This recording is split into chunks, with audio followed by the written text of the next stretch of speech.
Welcome back to That's Cricket, and this is the third Ashes preview. This episode is brought to you by Runmaker. Liam, are you excited for Australia to go 3-0 up in this test?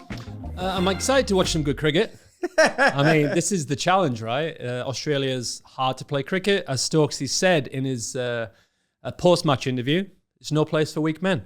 No place for weak men. It's exciting for the fact that they've gone away. They've had a little bit of a holiday down on the beach, on the coastline there. A little bit of a holiday, yes. They're going to showcase the tan, but I think it's an opportunity for people to stand up. It's a new game. It's a new day.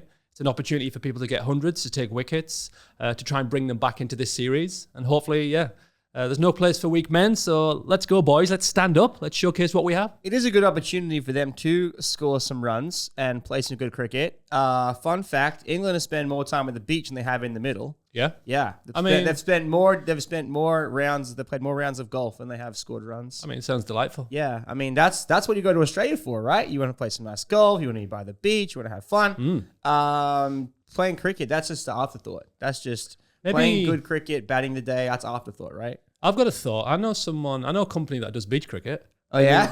Yeah. We could do that for sure, yeah. Maybe we can just collaborate. Get the England guys. That's better. Next Ashes, screw the 5-test series. Get them down. We have a 5-beach series. 5-beach series, Cricket Impact Group host. It'd be unbelievable. The crowds would come in. They would, it'd be great. Yeah. Maybe 1 day of golf, 4 days of cricket. Yeah. Well, we have more cricket. 5 days of cricket, 5 days of golf. Why not? A bit of both, right? Now we're talking. That's a whole thing now. See, now we're expanding. But selection headaches are going to be here for Australia. England's lineup is in. The tongue's in. The tongue is in. We're waiting 3 test matches to say the tongue is in. We speculated the tongue might come in last test. That was a good one. Didn't even prep that one. That's fantastic.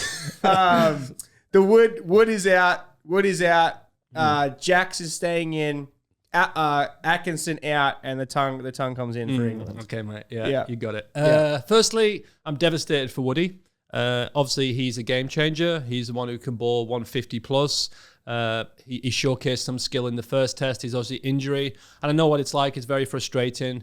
His mind wants it, but his body's not holding up. So I feel for him because he could have came into the next test and bowled rockets and picked up a 5-fer. So obviously devastated with that. Josh Tongue comes in. A great chance to showcase what he has.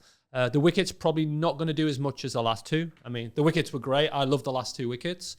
But yeah, it's obviously a challenge for him, but it's also a new look. Australia have not seen too much of him, so they're going to face a new bowler, and hopefully he takes some pulls. He looks to run the ball in a little bit. A lot of his highlights are bowled and LBs, and then the odd one's going to hold its line to potentially get a nick. Nice. Well, yeah, England do need something there to kind of get that breakthrough. It took Atkinson almost to the very last day of that test to capture a wicket. He had gone without a wicket. And look, in Australia's lineup, they have, selection headaches. They got Cummins going back in, which is a big win. Lyons going to come back, which is a huge win.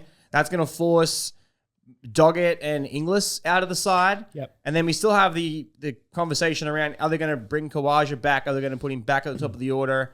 And then if they do, then that would push Neser out, you would say. So what are we thinking for the lineup for Australia? How are they going to go? What are we thinking? I am thinking keeping head, because England do not like to bowl to him. Sometimes he doesn't look pretty, like we mentioned before, but he changes the game. An absolute match winner. And even though he didn't get big runs last game, he still put the pressure on England from the word go. So unfortunately, I like Khawaja as a player, but I would keep him out because the way the momentum's going, the games are going really well for Australia. I would Doggett out, Pat Cummins in, and then potentially I would Josh English to miss out and Lyon to come in. So Cummins in, Lyon in, and then Khawaja would stay out, Doggett out, Inglis out, Neser in. Neser in. I would keep Neser in because he just offers that ability for a different look for the keeper to come up, a bit like Carey did the last game. Yeah. Puts pressure on the batsman, make him maybe stay in the crease a little bit. And I like the way he bowled. He was consistent. He didn't look to do anything special. He just looked to hit the top of off stumps.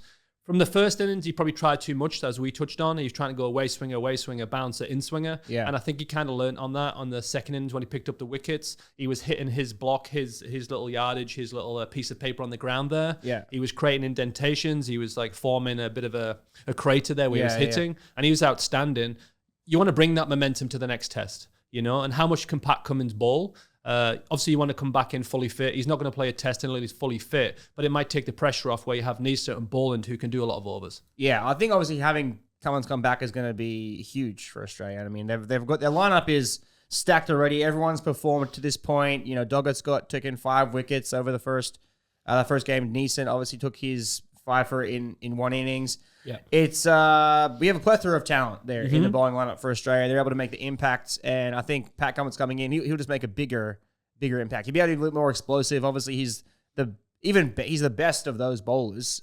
You know what I mean? So it's going to be good for Australia. Not looking good for England. The comeback. Opportunity for a comeback. Adelaide is known for comebacks. What about Pat Cummins' comeback? Cummins is back. Cummins is back and the tongue is in. Yeah, that's the wow. Here we go. Different podcast. But Adelaide is known for its comebacks. If you think back to the amazing Adelaide, I think it was 06, where you had Hussey scoring the winning runs right at the end. England had basically wrapped up the game. They were so far ahead, and then big collapse, and then Australia come back on the final day. I mean, I was watching that from the dressing room, so I know that very well. Yeah. I remember that very well. It was funny because that series, we didn't have a leg spinner, and Duncan Fletcher made me bowl leg spin in the net to prepare for Shane Warne. I was like, I'm a little bit different than Shane Warne. But I remember that test very well. England were in a good position, and obviously Huss did what he did. Yeah. Great player, and obviously took that away from us. Yeah. So we'll see. That maybe it's the script will flip, and England will have a chance to have a big comeback here, get it back in order for the Ashes. So batters under pressure. I wrote a short list of some batters that are under pressure. I'm going to read them off. I think you're going to say everyone apart from Root. Well, yeah, I mean, it's a short list. I got Crawley, Duckett, Pope, Root, Brooks, Stokes, Jacks, Carse, Archer, and Tongue on my list for England. A short list of people that are under pressure. And then for the Aussies, I have just Khawaja, question mark, if he does come back to play. I like that. And that's true, right? I mean, Rooty's probably no pressure. He got 130 not. He wants to do, I listened to a podcast he did with NASA saying yesterday, and it is like, you make mistakes, right? It's Rooty, one of the best players that's ever played the game, can make mistakes. He came in, then got 100. His confidence would be a lot higher now. But yeah, there's pressure on everyone. Yeah. And that's the thing about the best sportsman in the world is like, how can you deal with that pressure? How can you step up and score in an environment that's tough? It is tough. Australia is one of the toughest places to play cricket. And when you go down 2-0, it becomes tougher. Yeah. But I think someone will step up, a Harry Brook or a Duckett, and do something special. That's the thing with Harry Brook. I think he doesn't overcomplicate it. He's going to play his way. And I think potentially this game, he's going to do something crazy and exciting to watch. He'll score like a quick 100 or 150. Or he did in Pakistan. He'll just keep going and going and going and getting a double. I see that coming. Yeah. Well, he was out in the presser talking about how he played some stupid shots and he regrets the shots that he played. So I don't know. I think they're all better. They should all be reeling it in a little bit. Like we spoke, I believe Bazball is dead and it's the dumbest thing in the world. They should all be reeling it in. They should be playing to play 5 days of cricket. They're all incredible batters. They're all you play to win. World-class batters. How do you win, right? How do you win? So the Bazball thing, England don't like to be called Bazball. Obviously what they're doing now is not working. How do you win a test? Whether that's in 4 days, 5 days, what's the best format for you? What's the best strategy to win a test? That's at the end of the day, it's winning a game. Right. Yeah. And sometimes that is batting the day. Correct. That is sometimes batting the day. Like you think back when they were 99 runs ahead and they happened to lose a little wickets and then only got a 140 run lead or whatever. That they could have just batted for the whole day and just stayed out there, got the ball up, gave themselves some time, saw themselves in. Chose not to. So yeah, I think. To your point as well, is like sometimes you do have to bat a day. Sometimes it's absorbing the pressure for someone who's bowling a really good spell. And then if someone else comes on and it's not as threatening, that's when you take advantage and your Brook plays your shots or your Stokes plays your shots. It's knowing when to pull the trigger on it. But you're right. I think absorbing that pressure potentially could bat a day and a half. I think that's key. Yeah. Yeah. So we'll see if they do change their mode of attack. Like a Stokes, he batted 50 for 155 balls, 51 balls or something, which was good cricket. That's what you want to see. And him and Jacks put a good partnership together. That's cricket. They've kept cricket, and then they've kept Jacks in because it really extends the batting lineup. There's the Go Jacks or Bashir, but potentially Bashir better spinner, potentially, arguably. But Jacks extends the lineup because Jacks opens the batting. Jacks bats higher up in the order on the formats, but he batted really well. I think he batted really well in that test, and it was just unfortunate they kind of gotten away from him at that point. But hopefully he makes another impact for them. Yeah, I mean, that's not Jack's normal game. When you see him play county cricket or even T20 specialist, white ball specialist, he smacks it. and he hits the ball very, very far. So it just shows you what he has, what his talent he has. He can absorb pressure and he can put away the bad ball. So it's obviously promising for England. I think in terms of him being a spinner, I think he's got better and better. If the wicket spins, he will spin it, but he also gets wicket potentially going like first slip right-hander to nick off a bit, like he got that wicket in the second test there. But also you got Ruti can bowl 1 or 2 overs. I'm surprised, obviously we know the team that Bethel maybe didn't come in for Ollie Pope because he offers another variation of spin, which is his lefties, I think, right? So that's going away from the right-hander. So I'm surprised they didn't do that. But also it's good when you've got a coach and a captain who want to back the players who got picked in the first test. It's like, listen, you haven't scored runs in the 4 innings, but we back you to score runs in the third tests. Yeah. Go away, do your thing. Yeah. It's always nice to be backed. Yeah, you got 5 tests, 10 innings. Obviously, at this point, it's a do or die game here for England. If they lose, it's Ashes is over. This Ashes has provided us with amazing moments, and we are so thankful to Runmaker VR for being part of the show. Runmaker VR is your virtual reality indoor net session that you can improve your game from the comfort of your own home. You can train your reflexes with lifelike pace, refine your technique with real-time feedback, and take on sessions inspired by legends to help your game improve in the middle. This Ashes, don't just be a spectator, own the moment. Work on your short ball, work on your cover drive, even your ramp shot. And without real-time feedback, you can record your sessions and you can send it to a coach to make sure that your game is on point this season. Your journey starts on the pitch with Runmaker VR. Download Runmaker VR and save the sessions with code RunmakerSub-E6EFEA to get 50% off your first 6-month subscription when signing up before January 31st. Thank you again to Runmaker for getting behind That's Cricket Podcast.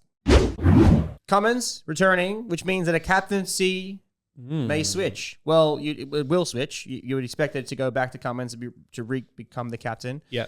What happens here if it's a bad game for Australia and something goes wrong and they lose? Is it going to be like, do we bring Smith back? Is there something here? What's the... I don't think so. I think your captain's your captain. He was injured and couldn't play, but he's obviously a massive part of the squad. You see him there at the tests, and I'm sure he has a lot of influence on obviously the selection and potentially some team talks. Maybe you'll let Smith control that first and second test, but he's your captain. He's Australia's captain. He's done well leading up to this Ashes.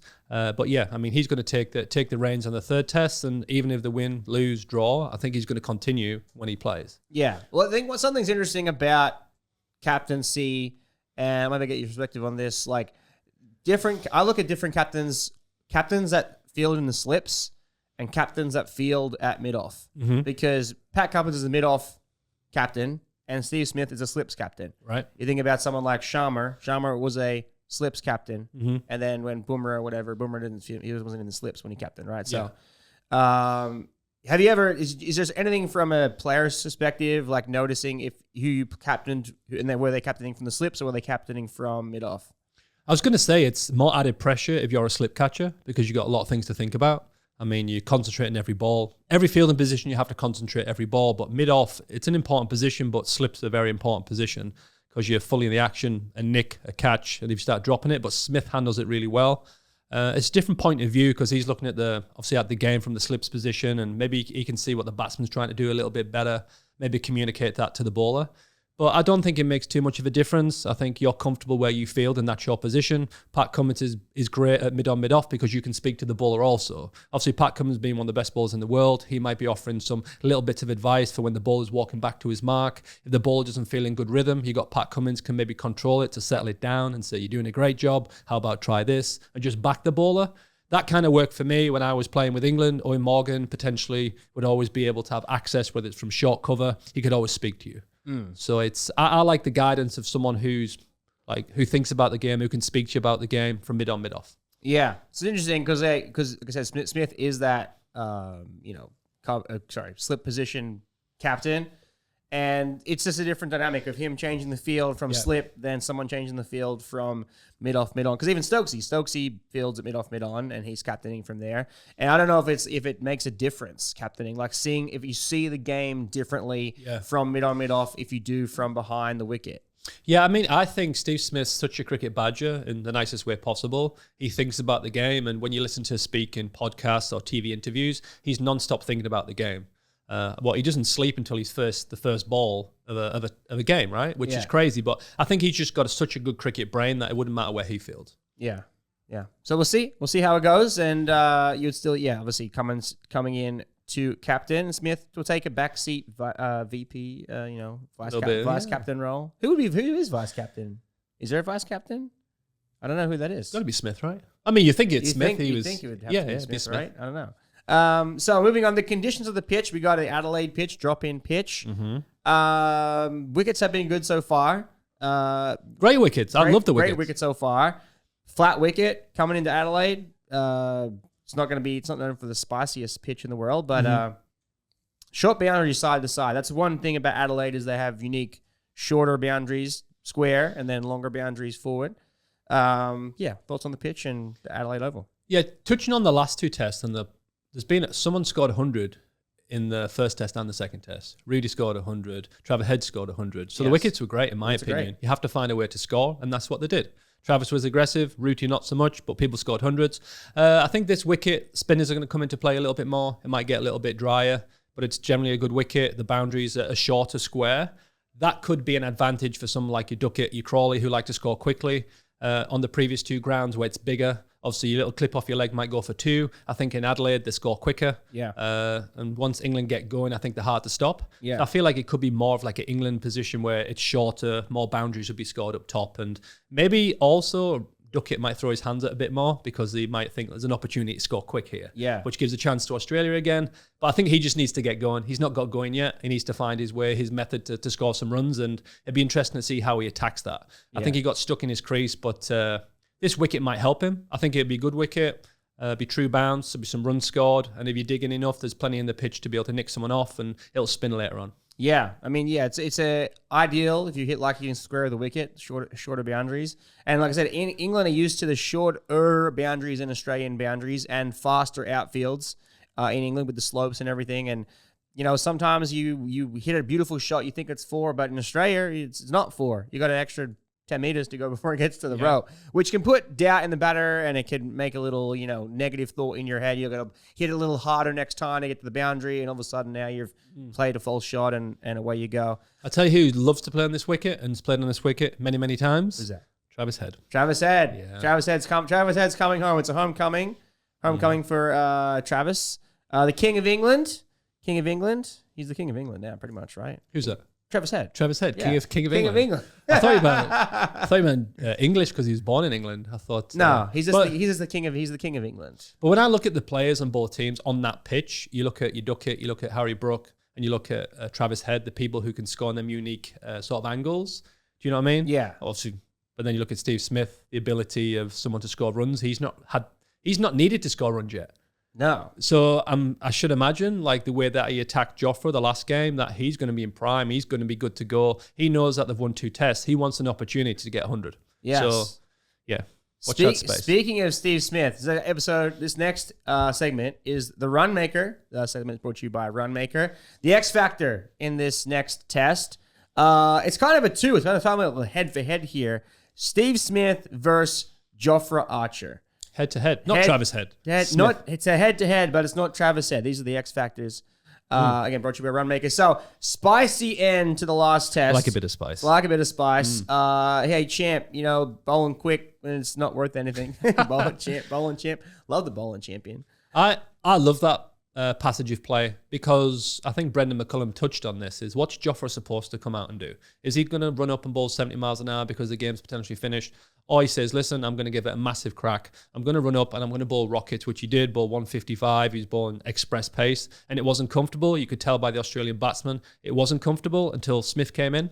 And Smith loves that challenge. He loves that. Yeah, when he first came in, it's like, how's this going to be? Because sometimes when you've seen him in the past, sometimes short bowling's not like, he sort of like gets caught out the way and it's sometimes uncomfortable, but he was like, I'm going to go into this and I'm going to finish the game as quick as possible. Jofra's going to bowl rockets and I'm just going to get inside it and I'm going to absolutely swat it for 6. Yeah, and it was great.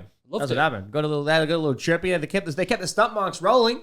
Loved it. It was very good. And then he had like the whole like this thing looking down the barrel of him. I don't know what that was all about, but he was looking down the barrel with the glove and everything. And that made it. To be honest with you, that made a statement. That finished the test off, and it's like, listen, whatever you've got, you're quickest. I'm going to take you on, and I'll see you next test, champ.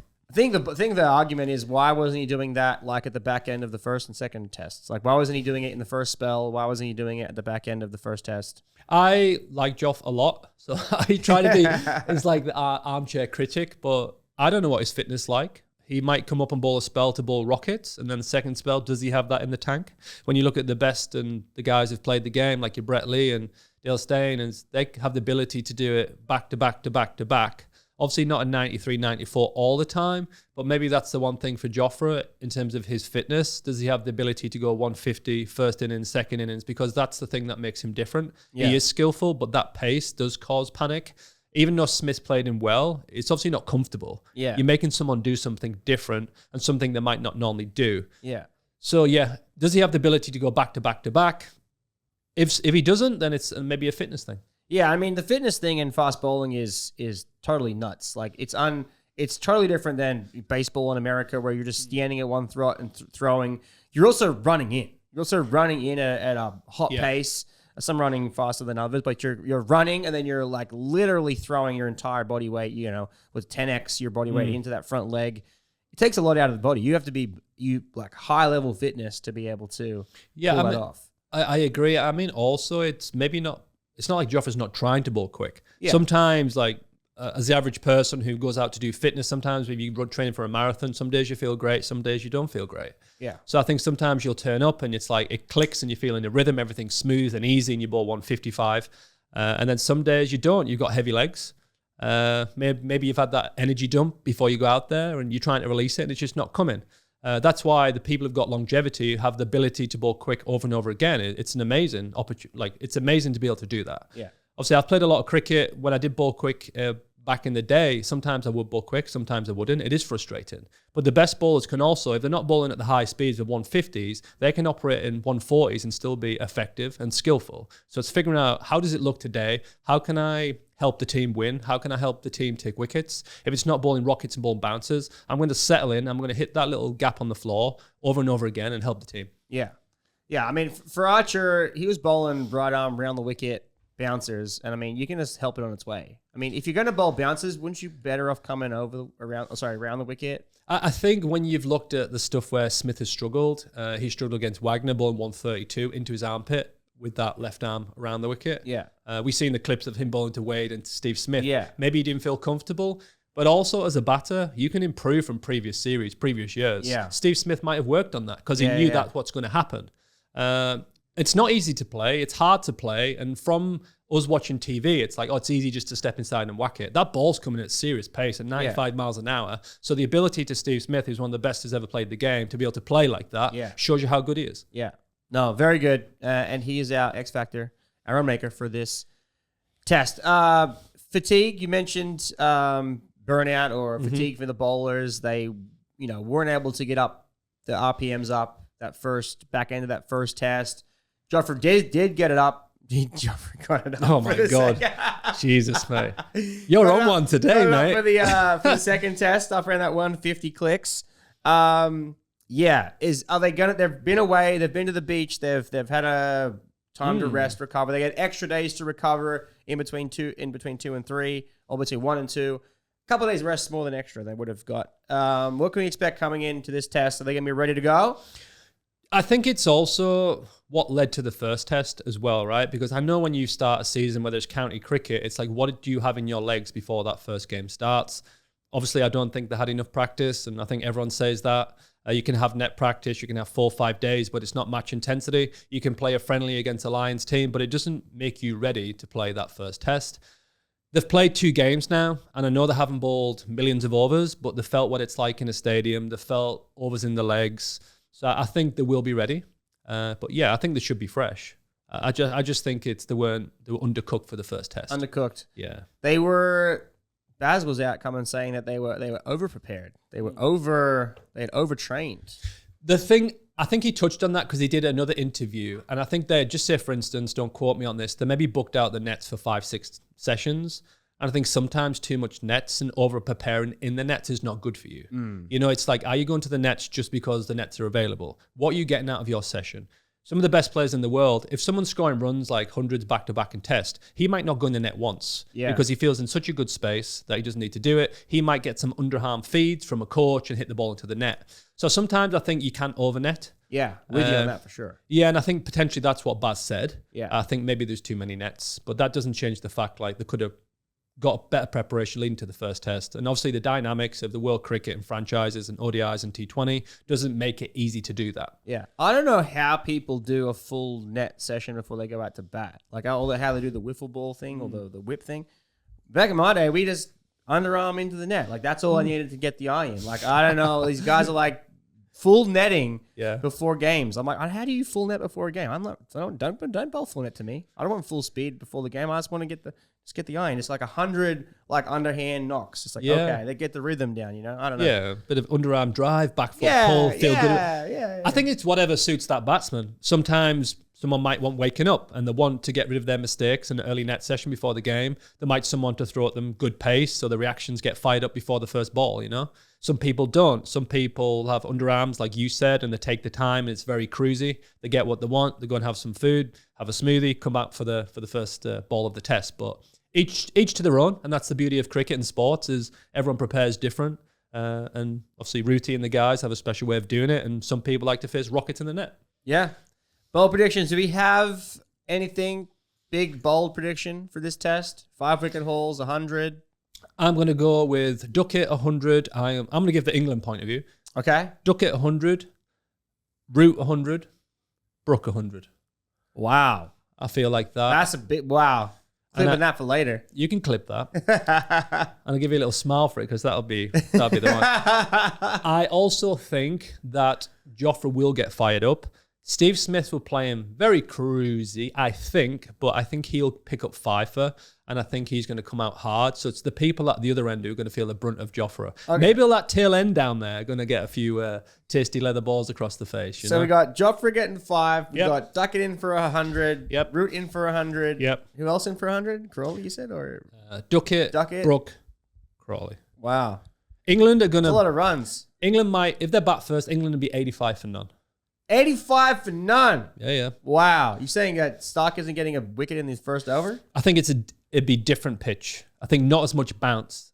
And I think Australia are really good when the ball bounces, and England don't know how to play it as good as Australia do. I think the lack of bounce will help England's batters. Okay, so I'll counter with in-swinging Yorker LB. I'm not going to come in tomorrow for the first over, right? just in case it goes off. We've got another. We're 2 for 2. We got to get another Starkey first over wicket. It's six ball is that's the ball you want. You actually want to face Stark now because it's been the 6th ball that gets the wicket. So you want to face the first couple of balls, then get off strike, and then the 6th ball you're out of here. For me. You have to say Travis Head at home. You got to back Travis Head at home, getting the runs. Even if it's at 1 or at 5, it wouldn't matter. He's still going to get runs at home. Mm-hmm. And quickly. Quickly. Mm-hmm. And outside of that, Weatherald also should get some runs. I think there's no one on the Australian team that isn't going to get runs. I mean, everyone got double figures last game. So they bat all the way down. Cummins comes back. He'll get some runs. I feel you're right. Well, also Steve Smith as well. Best player in the world. That's not an opportunity.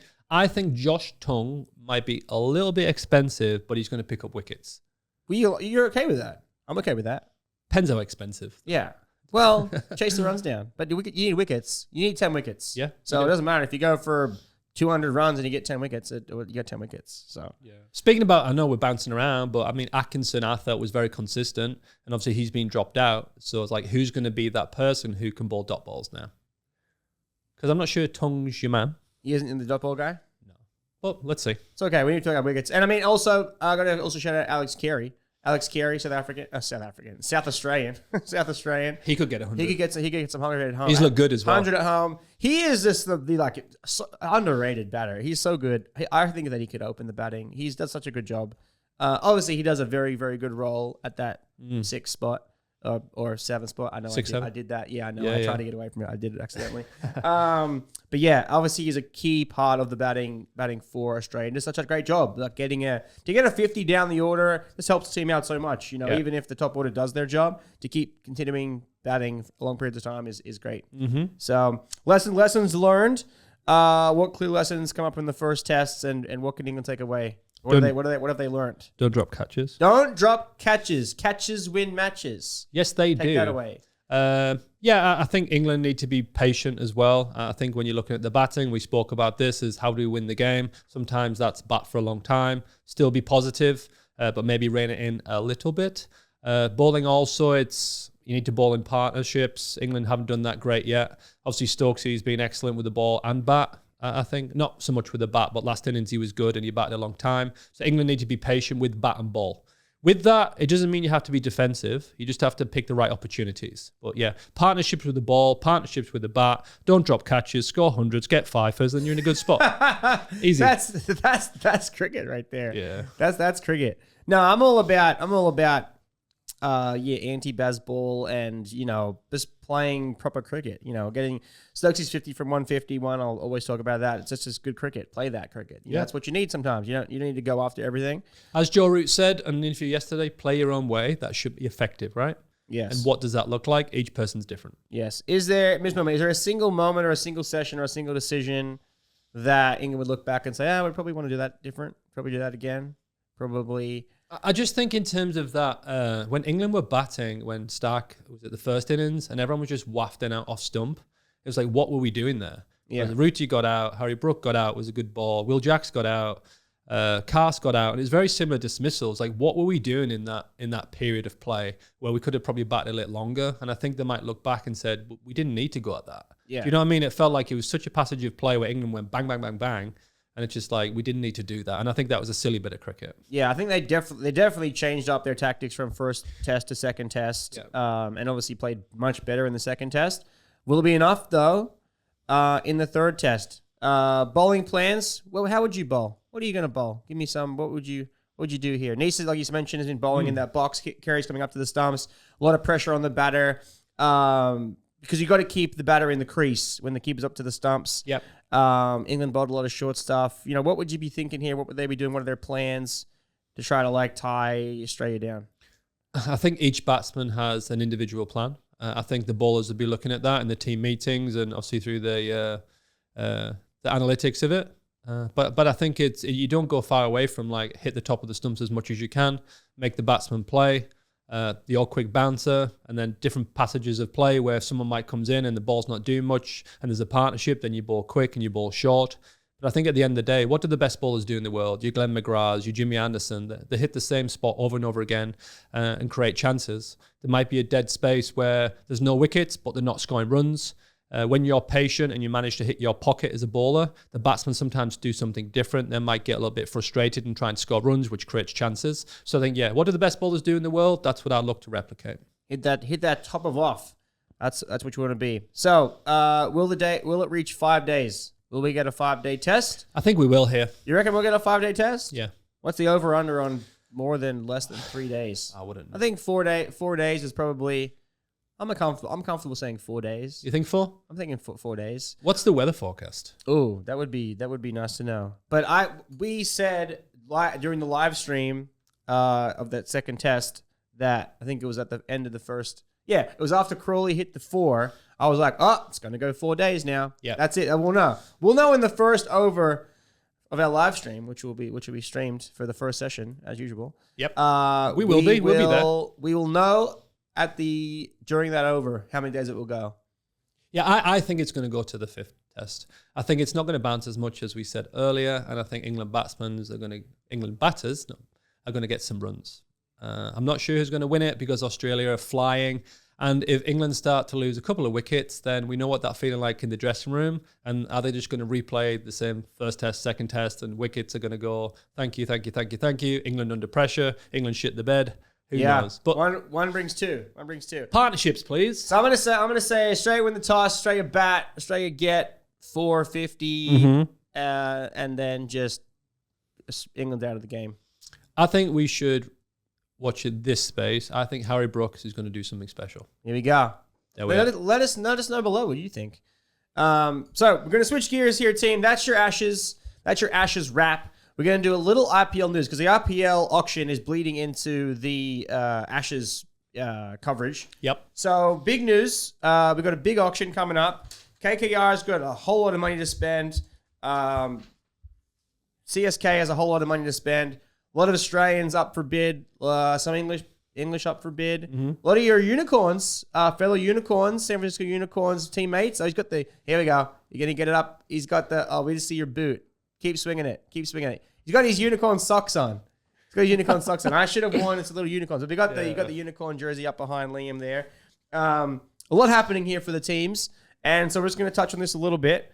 I'm gonna focus on first the blokes from the unicorns that could get IPL contracts, which I'm excited about. So KKR has 6 overseas spots they need to fill. They have 64 crore to spend, and they need an opener, they need a keeper, and they need 2 fast bowlers, and then a middle order batter, a middle order all rounder. 6.4 crore is equivalent to $6 US million, right? So similar, something like that. Around about that. Yeah.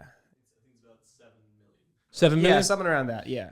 Okay, so they've obviously some of the San Francisco boys, Finn Allen. So that was my sense. So they need an opener and a keeper. So you can fill that one spot with potentially Finn Allen or Tim Seifert. Yeah. Who just scored 100 this morning. He's got 100 in the BBL. Yep. And Finn Allen coming off big 150 in a MLC at the Coliseum, 19 sixes.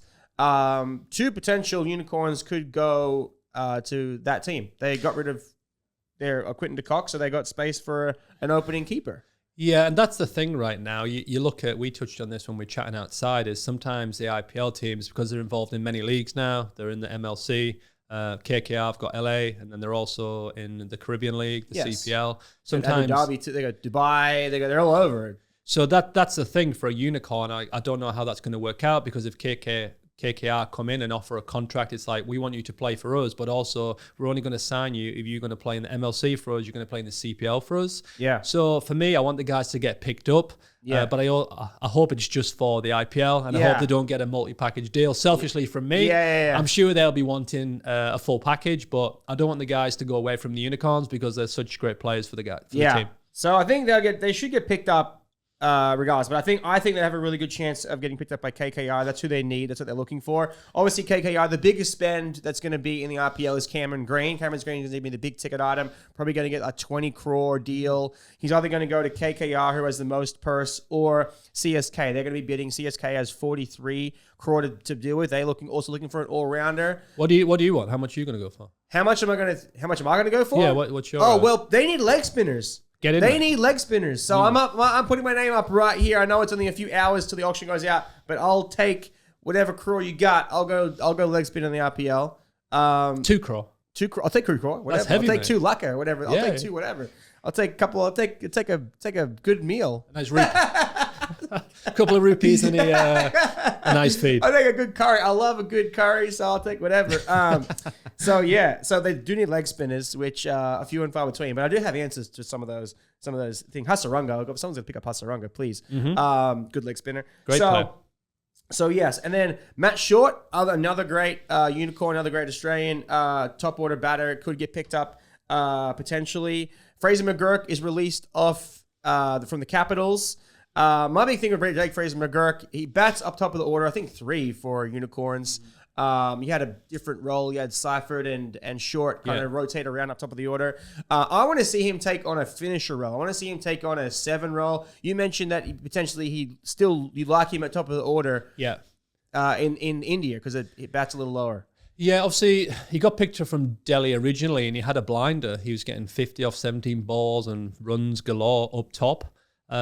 He struggled the first year with the Unicorns, and then last year he played a little bit of a different role, and he looked good. He looked really good. But I still think in the IPL, when the wickets are flat and people are scoring 200, I think he's so dangerous up top because he scores in unique areas. His bat speed is so fast that even if he's trying to hit it over mid-off, he might get a little bit of it and he goes to cover for 6. Yeah. I would find him harder to bowl at the top than later on, I think. Yeah. But yeah, I think he has the ability to do both. But if he's going to get picked up, I'll probably see him as a number 1 or 2. Okay, yeah, because he's going to bat with they didn't want him with Raul. The Capitals had Faf du Plessis and Raul and Fraser McGurk in this kind of rotation, kind of figure it out. They didn't want him. Will he get picked up somewhere else? I hope so. We should get picked up. Your name's here. You could get picked up. Let's go through the list of the guys from the Unicorns. And the other one on my big list, Cooper Connolly. I think Cooper Connolly's going to go for big money. Just had a really good 50 in the BBL yesterday. Batted really well for Australia in the little series against India. I think he's going to get picked up. Obviously, bats well. Didn't see much play, I think. Didn't see as much play as some of the other batters for Unicorns, but I think he's like one of the big up-and-coming stars in the cricketing world. Yeah, he is. I mean, I think he models himself on Marsh. Yep. Like that bat swing, and he picks the ball up well from length, a very good cutter of the ball. But I think even when you talk about Matt Shaw and you talk about Cooper Connolly, it's what do they do against spin? And I think a lot of the IPL teams and the selection is, are they good against spin? It's a little bit different playing in Australia and playing in England when the ball bounces, because Shaw and Cooper are very good against that. But what's their stats? What's their numbers against spin? Because that plays a massive part in the IPL. So sometimes that'll hinder if someone gets selected or not. Matt Shaw's played before, but I think he'd be a great pickup because he can ball spin also, and he picks up wickets. He gets MVP of the Big Bash many years in a row because he's such a good cricketer, and he can be very useful bat and ball. Yeah, no, he's very good. Also, we have Xavier Bartlett, handy all-rounder. Yep. Game-saving match against MI. Loved that game. That was the game I think you got to do where you got your wicket. I don't know which game that was. They're all a bit of a blur. Yeah. But that was at the Coliseum, match winning. You know, they had to chase 60 runs off 20 balls, whatever, and he got it. Very good. He can score runs with the bat. He can save you a tail. He's a tail-ender finisher. And very good with the ball. He was equal most wickets taken in MLC with 17 wickets. Yeah, with Hassaf Ralph, with Haris Ralph with 17 wickets each. Should get picked up. I think so. He's good with a new ball. He hits the same. But I think what I like about him also is his death bowling. He's very good at hitting Yorkers, wide hole. He's going to hit someone on the boot. And to be honest with you, I knew he could bat, but I didn't know he could bat that well. And I think that's a massive part for him to come down the order, maybe 8, 9, or maybe 7, 8. And I think he can smoke the ball. I think that would be a great pickup. Whether he's going to be in the starting 11, I'm not sure, but he's going to be a great squad player. And he's going to add a lot to a team. Yeah, I love to see him in. Like I said, CSK needs some all-rounders. KKR needs some all-rounders. Even Hyderabad looking for a fast bowler and a lower-order batter, middle-order batter. Could get picked up around there. Also, you got Romario Shepherd. Is another all-rounder that could fit into an RPL team. Oh, I mean, he'd be one of the first picks. One of the first picks? I think with him, what I was impressed about as well is he wanted to learn about the game. He just came and played last year, right? He was with Bangalore. They won the championship, right? He came across, and it's kind of the first time I've met him, and he wants to learn. He's picking people's brain. He wants to face the best bowlers in the nets. He wants to challenge himself. The sweatiest person I've ever met. But I think, honestly, he's like, for now, it's like where Andrew Russell used to get picked up, like one of the first people. I think Shepherd will be one of the first people on people's list. So I think he still is retained by RCB, but I think he's going to be, another big. He's a big unicorn that's playing in the IPL that's going to make some noise. And like I said, because Russell retired, he's retired from IPL. Yeah. So it's KKR has to fill that hole, fill that void. Hopefully we still get him in MLC. In MLC. Hopefully we still get him. He's a crowd favorite. Everyone loves him. But yeah, so a lot happening there. Like I said, CSK looking for an all-rounder. I got people like Ravindra, Mitchell, Bracewell. These guys all play MLC. Potential could go for some money. Yeah. Great value there. Ravindra been very good for Washington Freedom. Mitchell batted very well. Also bowled.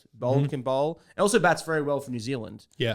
Done good. Took a lot of runs there. And Bracewell also did very well. It's funny, isn't it, the IPL? The people that you think are going to get picked up don't, and then you get random people get picked up because the amount of studying that goes into every player from the IPL stats guys is crazy. So you'll get someone who maybe is new on the block and they see something. He might be great bowling against left-handers, or he might be a great batsman who can smack leg spin, and they might pick him up for that specific reason. Yeah. So the amount that goes into it is crazy. So there's going to be also some shock pickups, I think. Yeah, shock pickups. Surely going to also be some shock potential not pickups. I mean, there's realities where some people don't get retained. I think Devin Conway's going to go in the first round. I think Devin Conway is the first person off the rank. May not get retained. May not get picked up. Also, people like Steve Smith are in the auction. You would think that you would want to have Steve Smith in a team just for having him as a team player, right? Or does that matter? Do IPL teams care about that? I mean, I think so. I mean, he's such a great player, and he can change the game. What he did for Washington Freedom in the final, was it 2 years back? Yeah. And even, so when he plays, he's great with the white ball and red ball. I think last year he got picked up late on, and he was with Delhi. I think you'd want him in your squad because you know he could come up and open the batting and get hundreds for you. Right. I think he'd be a good pickup, good cricket brain, one of the best players that's ever played the game. So it'd be silly not for him to get picked up. Yeah, and you could get him potentially a little cheaper because it's not like he's superly being attained. Like they're not really trying to go after him right now. He doesn't play that much. He's been a little gap. Like he didn't play MLC last year with all the stuff with the World Chess Championship or everything. So, but he does want to play T20 cricket. He does want to play in the Olympics. He does want to be in this format. Oh, he's gonna be grinding in Manhattan in the he's going to be grinding with us in Manhattan. Century cricket. Right, you know? That's right. But I did hear from one of the IPL people in around the league, like when they look at a player, they're looking at their value, not just their value as a player, but their value off the field and what they can bring, like ticket sales, merch sales, what that player means to the organization as a name. What are your thoughts on that and how that kind of plays into like IPL? Because IPL is so big. It's such a big moneymaker. Yeah, I mean, that's part of it, right? You want people who can perform, but if they can bring in crowds also and sell jerseys with the name on, sell tickets, get people to, bums in seats, get people to watch the TV, they're going to do it. I mean, Dhoni is one of the best finishers of all time, and he's prolonged his career because he offers so much of that franchise. When you think of Chennai, you think of Dhoni. So potentially, is he going to be the player that he used to be? He's not, and he's not been. He'll come in, smack a few sixes and stuff, but he's not going to get a quick 50 off 18 balls. He's going to be playing till he is dead. And that's the thing. He's keeping still so great, and he's bringing people in. My stars he's keeping. Like, I've been watching some highlights because we talked about Carey a lot, how he kept well. Like, Carey keeping well isn't even close to where Dhoni keeps. Like, they're not even on the same ballpark. Question for you. Is Dhoni playing potentially stopping a youngster coming through and stopping Chennai winning the title? Probably. Yeah. You said it, not me. This guy said it. Right. Well, he's locked in the keeper's spot, right? Yeah. So one position is keeper, which has to be locked down. Do you play him at 8 instead of in the batting order? He still smacks him last year. He still smacks him. He still can smack him. But like, do you so that at that point now, do you say, well, go and open? Just go out and smack it. Just go out and smack it. If you get 20 off 6 balls or you get out, it doesn't matter. Like, you just kind of reverse the order. Does that a play? No, I think you still got to play him where he bats because that's what he's great at. I think not many people can do what he does. I think up top, you have the ability to play a proper opening batsman because he can still pick the gaps, right? I think you want someone who can clear the rope at the back end, who can hit it over top of the fielders. So you don't need to waste him up top, I don't think. You don't need to waste him up top? Nah, I don't think so, mate. So it's also Dhoni. He'll do what he wants to do. That's right. So yeah, that's kind of my little thoughts on a little IPL update there. It's going to be very early in the morning, US time, when this auction goes. It'll be interesting to see where everyone lands. And obviously, when it comes time to IPL season, we'll be covering that. We'll be checking in and following how that works. That is the league. That's where all the eyeballs go in cricket. Crazy. Ashes is huge, but also IPL.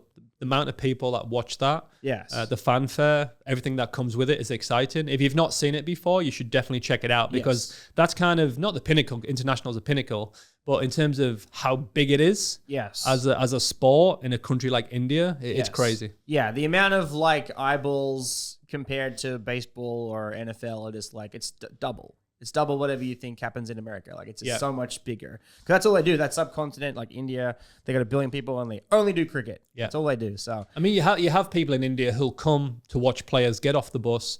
They'll then go to work and come watch the players get back on the bus. They love it. It's like a religion to them. They're fully behind it. It's many, many years in history in the family, and it's such a passion for the Indian fans. And they love it. That's them. They love it. That is, and that's cricket. You love their cricket. That's cricket. Team, that's cricket. We look forward to seeing you guys on the live stream. Thank you to Runmaker for sponsoring the video. And guys, we'll see you at the live stream. That's cricket. See you tomorrow. That's cricket. That's cricket.